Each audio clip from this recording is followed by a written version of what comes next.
اگه میخوای عمر گیربکس اتومات ماشینت زیاد بشه، این چند تا موردی که میگم حتما رعایت کن. مورد اول، وقتی که ماشین سرد هستش و استارت میزنیم، همون موقع رو حالت دی قرار ندیم گیربکس رو و حرکت نکنیم. یه 30 ثانیه بهش مهلت بدیم، هم موتور گرم بشه، هم روغن به گردش در بیاد تو گیربکس، بعد حرکت کنیم.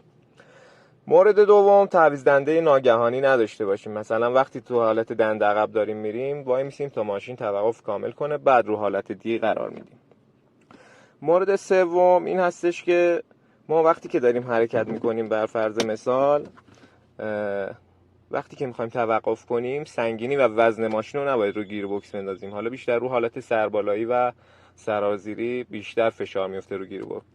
باید چیکار کنیم؟ اول مثلا داریم حرکت میکنیم، توقف کامل میکنیم، بعد دنده رو روی حالت ان و خلاص قرار میدیم، ترمز دستی رو میکشیم، پامون رو ترمز برمیداریم، وزن ماشین میفته رو چرخا، بعد باز ترمز میگیریم و حالت پارک قرار میدیم.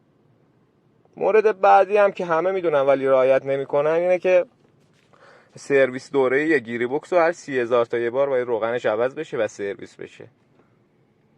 با این نکات میتونید گیربکس ماشینتون رو عمرش رو زیاد کنید و ازش مراقبت کنید.